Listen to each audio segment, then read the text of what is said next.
Perfect. Hi, everyone, and welcome to our spring virtual open house. We are so excited that you are all here today and joining us in our various sessions today. My name is Yanni, my pronouns are he, him, and I am very pleased to be your host for today's general session on how to finance your education. This session applies mostly to domestic students, okay? So please keep that in mind. However, we do have some of our international friends in the background to assist with answering any international related questions. So you can do that as well. Just make sure you mention in the Google question there that you are an international applicant, okay? Before we get started, I would like to quickly go over some of the housekeeping. Some of you this might be your first time using MS Teams Live, so I'll just go over that quickly, okay? As attendees for today's session, you may participate by asking your questions via the Q&A window, which can be found at the top right corner of your screen. It's a little chat bubble there. You can see it. You may choose to ask your question as anonymous by simply clicking on the Post as Anonymous button, or you may also use your real name or even your alias if you like. We have an amazing team of Humber staff members in the background today to help answer all your questions via direct message. Okay, so once you are asking your questions, someone will get back to you live and in real time, pretty much right away. So a huge shout out and thank you to all of them for being here today to support this session. You may also choose to turn on the closed captioning by clicking on the CC option at the bottom right corner of your screen. So make sure you do that if you need that. We understand and appreciate that you cannot attend all the session at once because there's multiple sessions happening today virtually. So no worries, this session is being recorded and you may revisit the open house landing page to stream the recorded version as soon as we are able to upload it. So with that said, outside this session, we have specific Humber program information sessions that's happening right now as well. So if you have those burning program specific related questions, I would highly encourage you to please attend those, okay, and then refer back to this one again at a later time. We have many resources for you as well on the Humber Open House landing page. Okay, I just want to refer you quickly to that landing page. You can find information on, well, actually a bunch of tour videos for the North and Lakeshore campus. We have virtual tours video for you to stream. You may also stream the Lake and North campus residence tour as well on the landing page, as well as many testimonials videos from our student ambassadors. So please check them out. With that said, let's get started with the land acknowledgement, and then we can jump right into today's session on how to finance your education. So while we meet today on a virtual platform, I would like to take a moment to acknowledge the importance of land. Whether we consciously appreciate it or not, land is something very important to all of us, so it is very essential that we know of its rich history, including its colonial roots. Humber College is located within the traditional and treaty lands of the Mississaugas of the Credit, known as Adobagok, the place of the alders in the Mississauga language. The region is uniquely situated along the Humber River watershed, which historically provided an integral connection for Anishinaabe, Haudenosaunee, and Wyandot peoples between the Ontario Lakeshore and the Lake Simcoe and Georgian Bay regions. Now, home to people of numerous nations, Adobagok continues to provide a vital source of interconnection for all. I invite you all today to visit native-land.com to research a little bit about which land you are currently inhabiting. So let's get started. A Humber education is one of the best ways of acquiring specific skills, knowledge, training you need to have a rewarding career upon graduation.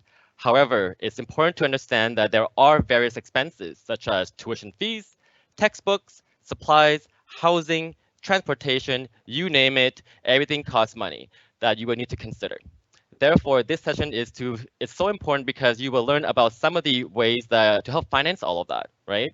And so I'm very pleased to introduce and welcome Financial Aid Officer Sadir, who is here with me today to share with you all the information on how to finance your education, including OSAP, the Ontario Student Assistance Program, work study opportunities, bursaries, scholarships, and many others.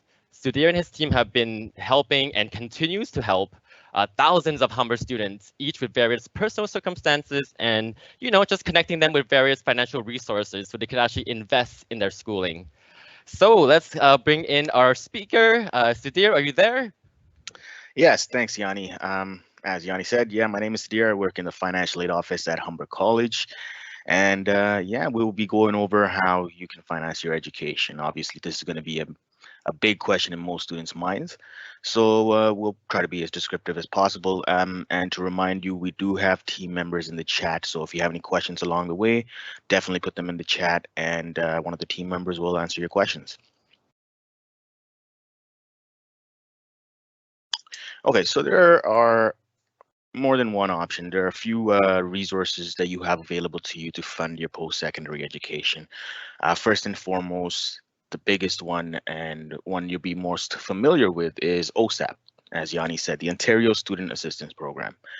A few things briefly just to note here. We will be going in detail, of course, in just a little bit, but important thing to note is it's not just loans. A lot of students don't apply for OSAP because they don't want to be in debt. They don't want to get more loans, but there is a grant portion that students may be eligible for based on their finances and their situation. So it's always good to apply to see if you're eligible for the non-loan portion, right? And you can always refuse the loan portion if that is the case.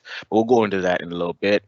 We're going over how to apply, sorry, how to apply, how to check your status once you do apply, and how the calculations are done in regards to how much funding you receive and disbursement, repayment, the whole 9 yards. Now, moving away from OSAP, there are also scholarships and bursaries that Humber offers that you can apply for. Bursaries in general, they're based on financial need, and scholarships, they're awarded based on academic merits. Okay, again, we'll go over this in detail just a little bit. Outside of OSAP and Humber uh, resources, there are other options externally that students can explore.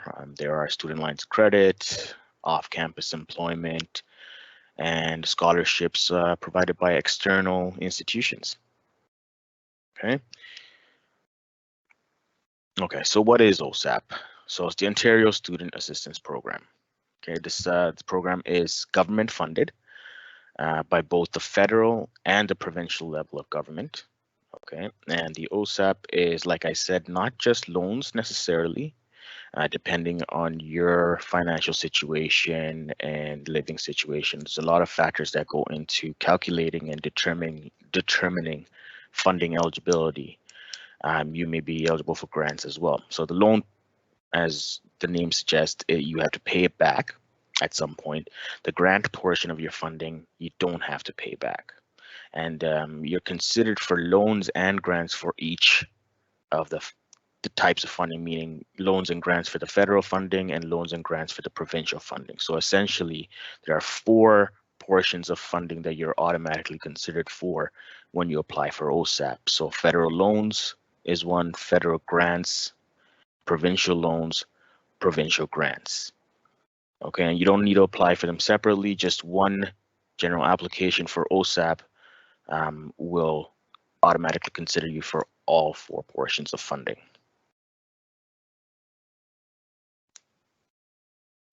Who administers OSAP?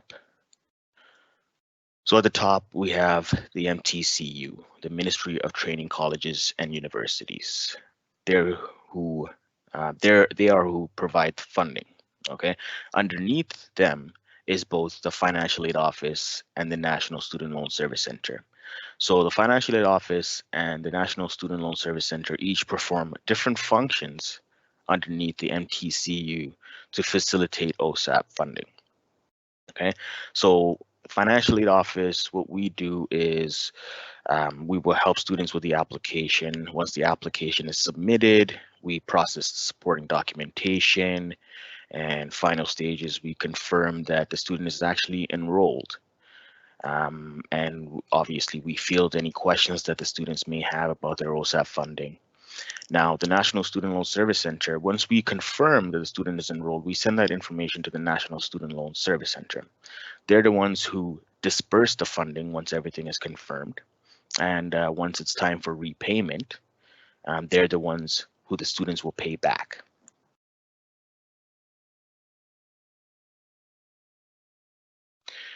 Okay, who is eligible for OSAP? Okay, so to be eligible for OSAP, you need to be a domestic student, meaning a Canadian citizen, a permanent resident, or protected person. Resident of Ontario, Now, what this means is not just that you reside in Ontario right now. In regards to OSAP, the residency requirement is that Ontario is the last province in which you have resided in for 12 months in a row without attending post-secondary.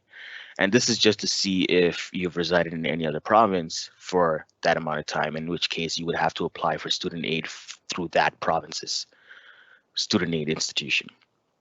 Okay, you need to be attending or entering an OSAP approved program and school. So Humber College is an OSAP approved school, but not all of our programs are OSAP approved.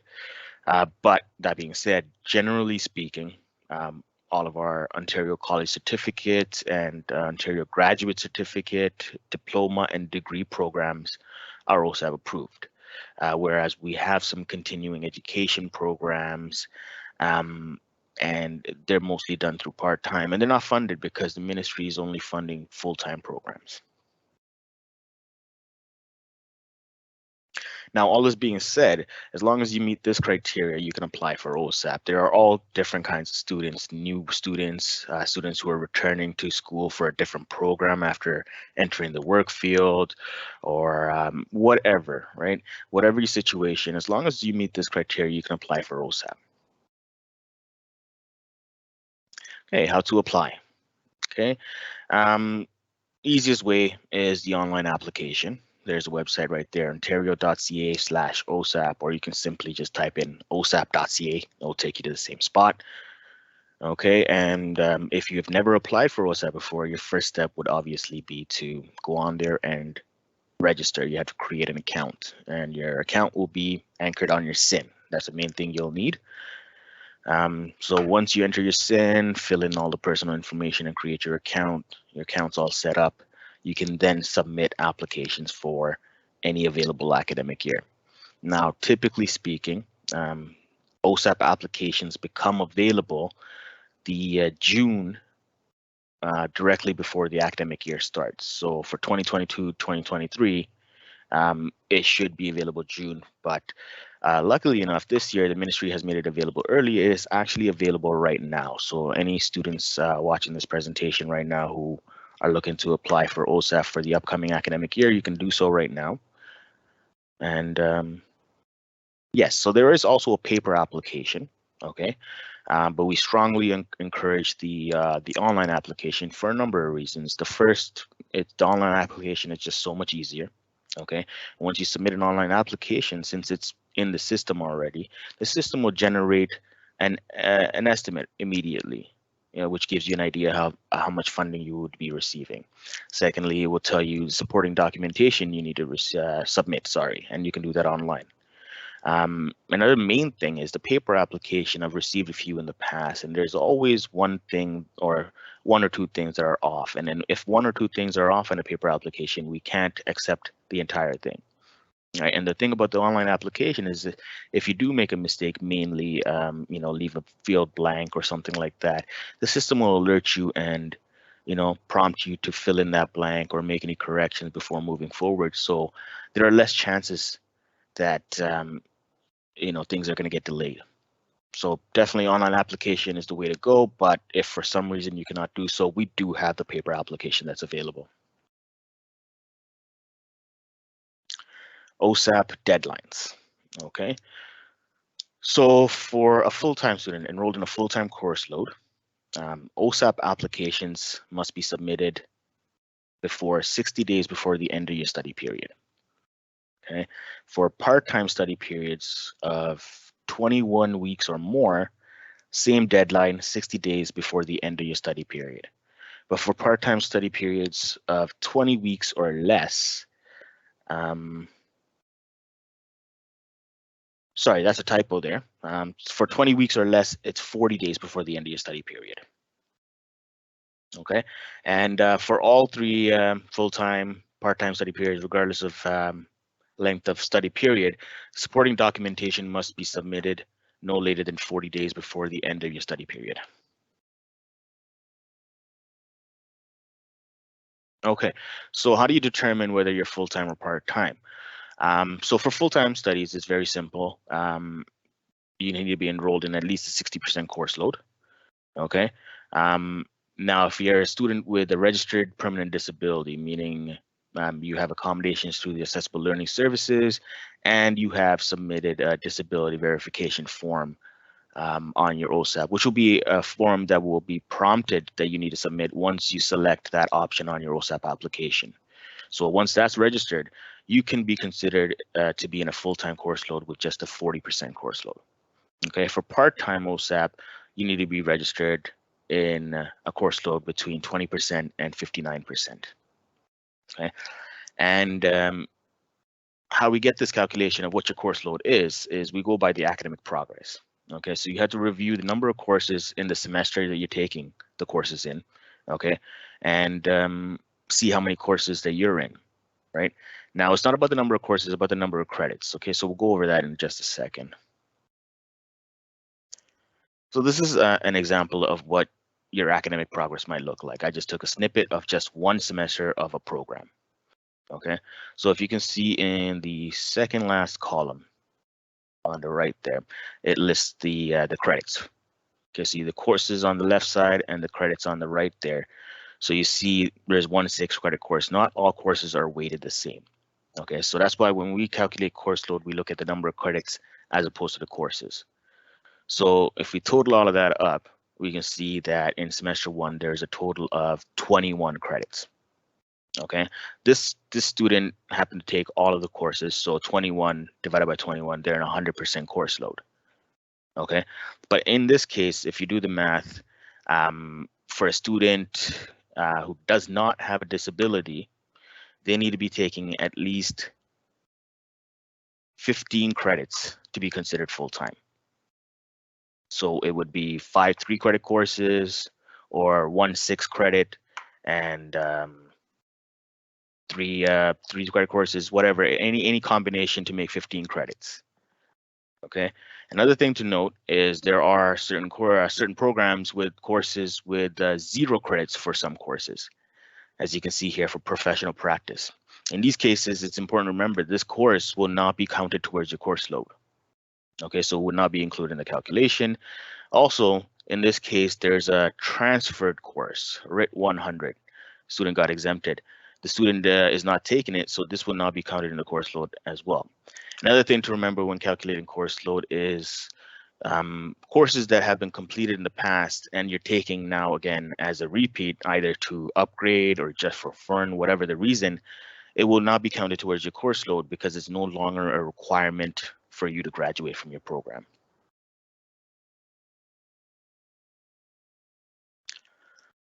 Okay, so these are just some figures to keep in mind here. Federal grant funding. Okay, so for full-time students, they can receive a maximum of $9,000 in federal grant funding per academic year.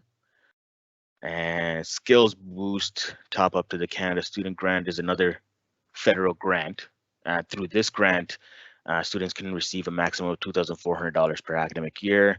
Students with permanent disabilities, after, like I said, they've handed in the disability verification form, everything's approved, they can receive a maximum of $4,000 per academic year. Full-time students with dependents, they can receive a maximum of $400 per child per month. Disbursement. Okay, so as I mentioned, disbursement is run through the National Student Loan Service Center. So in a typical student's life cycle, they enter the academic year and they would enroll in studies for the fall and then the winter. That's just a typical student's academic year. So the disbursements are they're designed to reflect that. So in each academic year, the OSAP installments are split into 2. So you get the first installment in the fall semester and the second installment in the winter semester. Okay, so it's important to keep that in mind and plan accordingly. And to remain eligible for OSAP, students must maintain good academic standing, meaning if you receive full-time OSAP funding for a semester, you're expected to remain in a full-time course load for the entirety of the semester, okay, and pass all of your classes. Repayment. So Repayment, again, is also through the National Student Loan Service Center. You're expected to start repaying your loans 6 months after you leave full-time studies. And you have a total of 14 and a half years to repay the total of your loans. Now, this says 14 and a half years. Yes, that's what is recommended, but they are lenient. Of course, they are a government funded program and they do understand situations arise. There are a number of loan repayment assistance plans, right? The main repayment assistance plan right there, you submit your application on the National Student Loan Service Center. For whatever reason, maybe you've graduated and you haven't found a job yet, you can't start repaying yet. It happens, right? It's not out of the ordinary, and they understand. You just have to let them know. So you apply, and typically what happens is they extend your the grace period another 6 months. Okay. Now, in situations where a student has permanent disability and they apply for repayment assistance plan, there's a separate repayment assistance plan that they can apply for, and this is done case by case. In some cases, they can have their loan amount reduced or even eliminated altogether. But again, that's case by case, and they have to go through the National Student Loan Service Center. And yeah, students can apply for the repayment assistance plan anytime during their repayment period.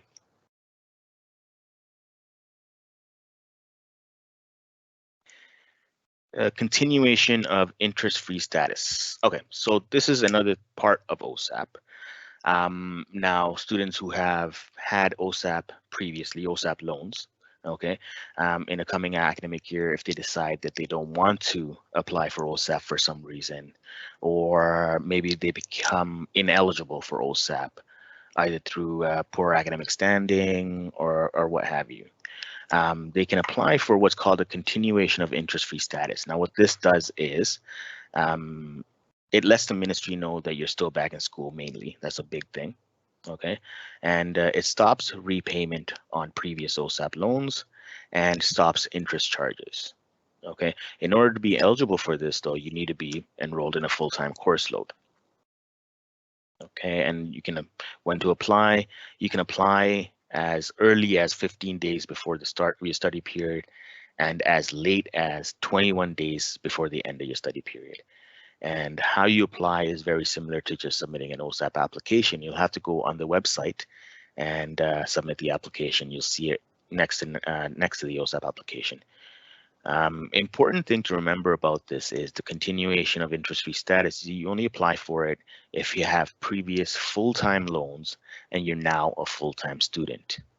Okay, if you have previous part-time loans, there's a different form for that. It's called a Schedule 2 form. It's not online. Okay, but if you talk to a financial aid representative, they will be able to provide you with a phone.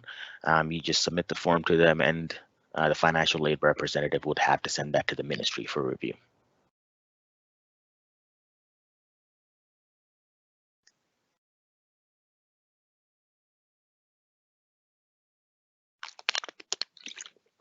Okay.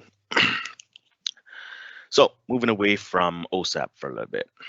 Humber bursaries. So there are a number of bursaries that Humber offers. Okay, and they're offered to any full-time student in any full-time program. So Ontario College Certificate, Graduate Certificate, Diploma, degree programs. Okay, as I mentioned earlier, bursaries are primarily awarded based on financial need. Okay, but other factors may be considered. And one of the main things, we offer is the tuition bursary.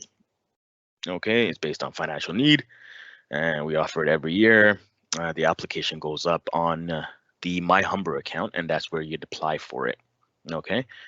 Ontario first generation bursaries. These are also based on financial need, but one additional criteria is that this is for students whose parents never attended post-secondary. So they're the first generation in their family to attend post-secondary. Okay. Student access guarantee bursaries. Now, these are for students who are in programs that cost a little more than normal, and sometimes OSAP is not able to cover the tuition fees completely. So in order to make up for the difference, this bursary is provided to kind of smooth things over. Also study abroad, international bursaries. So some programs have study abroad opportunities for a semester or a course. This bursary is meant to help with all of that, with the travel costs and food and hotels. Now, usually how this works is with programs with the study abroad opportunities, whoever in the program facilitates that will help the students with the applications, get whatever's necessary, make everything's complete, and send it over to us at which point we will process and grant these bursaries. Now, there's also a financial need bursary. Now, this is kind of a last resource kind of thing. This is what is kind of reserved for students who are in the middle of their semester and um, they experience some unforeseen financial burden. And it happens sometimes. So it's case by case. We look at the student situation and see what we can do to help them. And scholarships. Okay, so whereas bursaries are awarded based on financial needs, scholarships are mainly awarded based on academic merit. Okay, and one of the main things we have is the degree entrance scholarships. Now, these are awarded automatically and they're based on students' grades from high school. These are for students who are entering a degree program directly out of high school and have achieved a GPA of, I believe, 79 or higher. And there is a scale in relation to actually what your grade is, and that will tell you how much of a scholarship you're receiving. And the higher grades, a lot of them are renewable year after year in your degree program for a maximum of 4 years, as long as you maintain an 80% average in each year of your study. Okay, and scholarships, like we mentioned earlier, sorry, also there's application-based scholarships. There's a number of them and they're applied through, similar to some of the bursaries, on your My Humber account.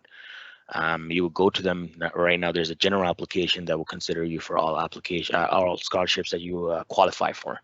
Okay, but aside from all of that, you can also apply for external scholarships. We strongly encourage that because why not, right? It's strongly advisable that you take every avenue that is available for you. So there are 2 websites here that we know of, and you can explore and see what scholarships are out there and what you may be eligible for. Apply for all of them.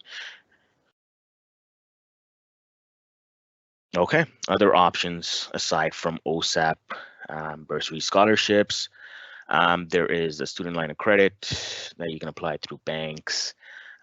Things to remember about these student lines of credit, there's monthly interest only payments. Okay, the repayment of principal begins right after graduation, so there's no leniency period. And usually students need co-signers to even be eligible for it. Okay, so I mean, student line of credit is an option out there, but it should be a last resort. If for some reason you're not eligible for OSAP, you can't get any scholarships or bursaries, it is an option out there. Okay, and employment. So there are off-campus jobs you can apply for. We're going to be talking about work-study program in just a little bit for on-campus jobs, but aside from that, there are off-campus jobs that you can apply for, obviously. Registered education savings plan, if you have that set up for you, that is a good resource as well. And we also mentioned external awards.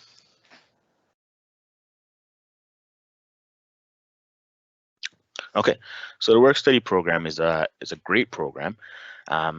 It just, once a student applies for it, it gets approved, it allows the student to find a job on campus. And it's neat because obviously the job is on campus. The employer knows that it's a work study program. So in most cases, they work with the student school schedule. And it's very convenient because obviously you don't need to travel from school to work. Also, if you have a big gap one day in between classes, that's a good time to pick up a shift. It's just very convenient. Okay, so there is a set of eligibility criteria for the work study program as well. You do have to be a domestic student, like OSAP criteria, permanent resident, Canadian citizen, or protected person, currently enrolled in full-time studies. Okay, and it is based on financial need as well. And you need to maintain a good standing in a ministry-approved post-secondary program. Okay, and once approved for work study, there's a lot of options for work study positions. There's a lot of sections in Humber. Humber's a big school, right? So there's a lot of work study opportunities in athletics, the library. There's some in the registrar's office. I mean, the list goes on. There's a lot. Okay, so these are just some important dates to keep in mind for students who are looking to enroll in the fall 2022 semester. Okay, for Humber, the tuition deposit is due on June 22nd. This is a $250 tuition deposit to save your spot in the program. Okay. After you've done that, the remainder of the fall tuition fees is due July 11th. Okay. Now, one thing to keep in mind about this is if you have applied for OSAP and you've applied for OSAP and it tells you how much funding you're receiving and you see that it's more than enough to cover your fall semester tuition fees, then you don't need to pay anything because that information will be sent to Humber, that the funding will be sent over. So you will have been considered to have arranged your payment. So you don't need to worry about that. Okay. And after that, either you make a payment or you've arranged payment either through OSAP scholarships or bursaries. You'll be able to register when registration opens on July 18th. And there's an orientation there, August 29th to September 2nd. And then classes will begin September 6th. Okay. Also keep in mind the last two dates there. The last day to add a course is September 12th. Okay, so after that, you won't be able to add a course. And also important, last day to drop a course for a refund is September 19th. So you can drop a course after September 19th, but if you do, you will be responsible for the cost of the course. You will not get a refund for it.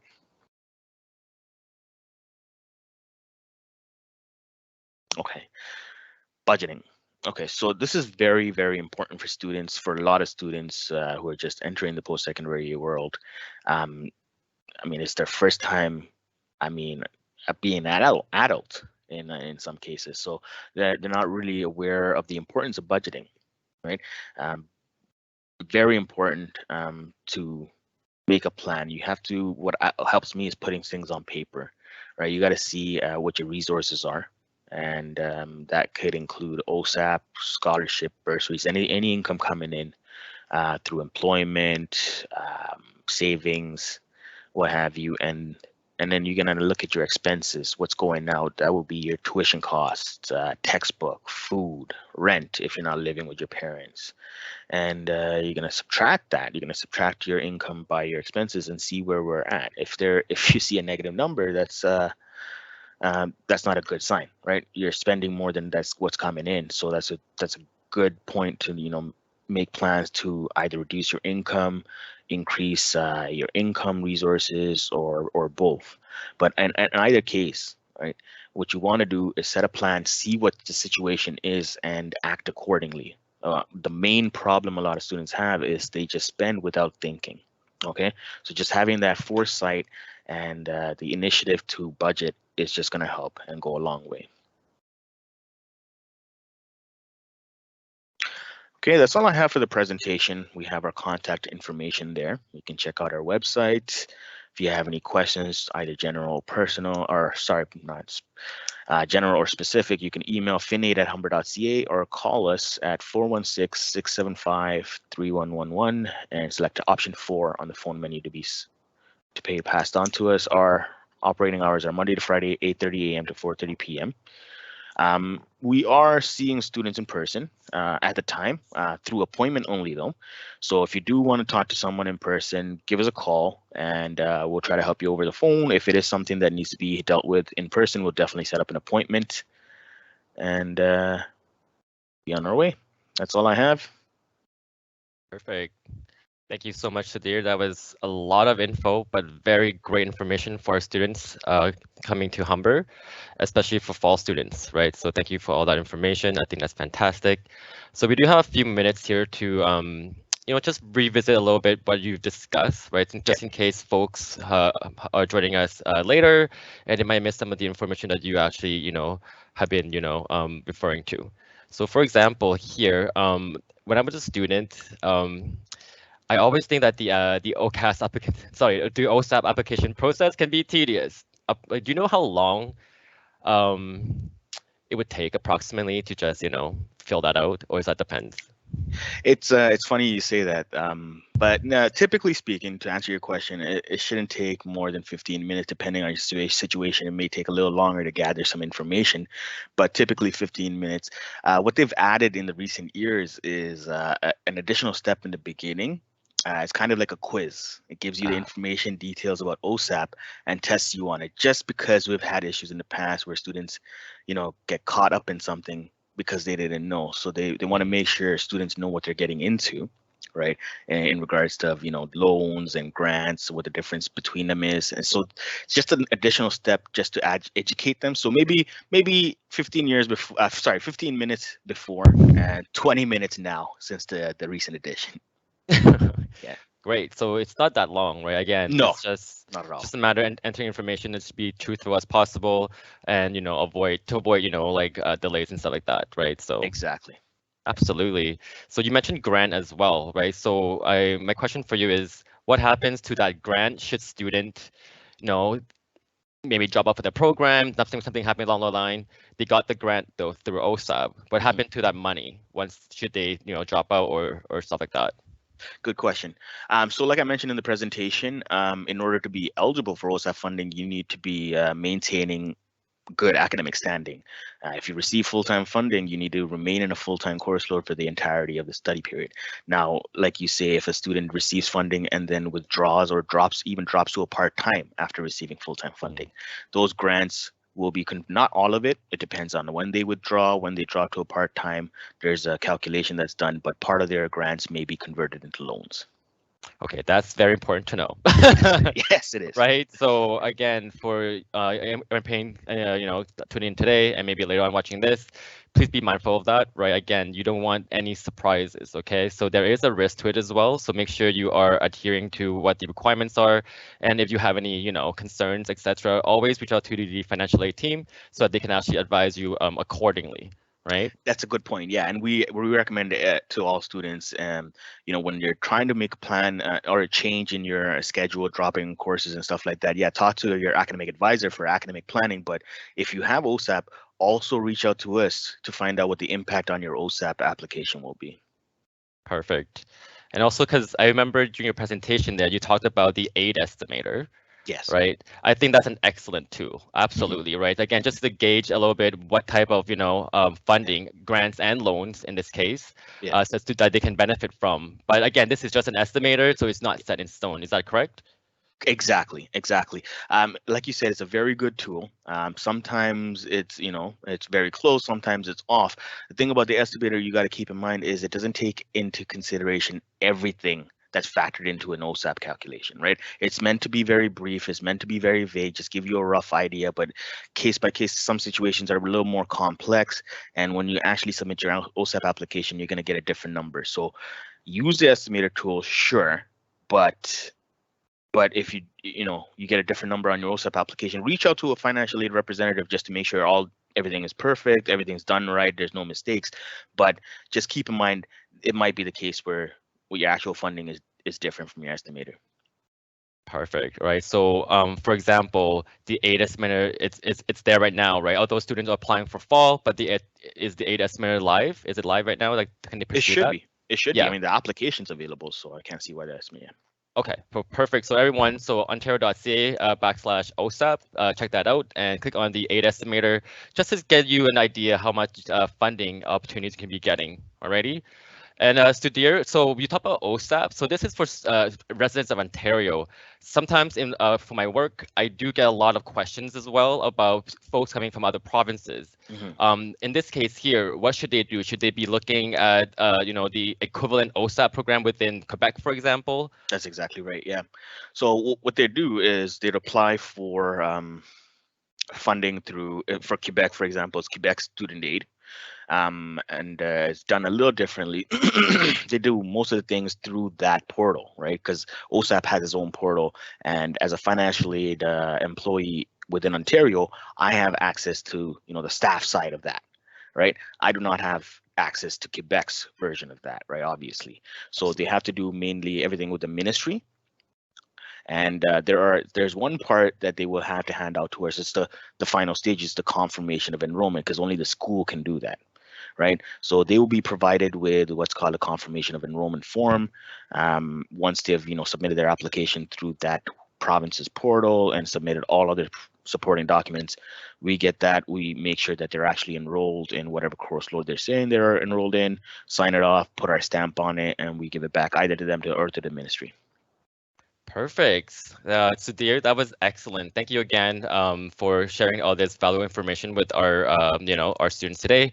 Again, for those of you who just joined us, this session is being recorded and it will be available at a later date. So please keep checking the humber.ca/open house landing page for the link for that. Okay, and I also want to mention as well, on the landing page of the open house, there are various contests, because this is we're on the financial session, so just to remind you that you can win $5,000 towards your tuition. Okay, if you are a domestic incoming student to Humber College starting for fall 2022, you can actually enter your information for a chance to win $5,000 towards your tuition. Okay, because everything counts, right? So, and also we do have the $3,000 Humber tuition credit contest as well. For more information on that, please make sure you refer back to the open house landing page and to get more information on that. Okay, you can also click on you have a phone ready. You can also scan my QR code here as well to get that form to apply for the $5,000 contest there. And yeah, and again, if you have any questions about finances and all that, Sudhir and his team are always ready to assist you further. So please connect with us and with them. Actually, you connect with us first, and we can refer to them. That's fine too. But yeah, please do that, because again, this is an important step, right? Again, funding education is really important. So you want to get all the information and make sure again that you are not surprised by any sort of nuances about the whole process, etc. Okay. So Sudhir, that was fantastic. So with that said, we're going to be closing the show now. Thank you again for everyone who joined us today. Our next session is about transfer services, transfer options. That's going to be happening at 12:15 today. So if you have registered for that, we will see you then. Thank you, everyone. Take care. Thank you everyone.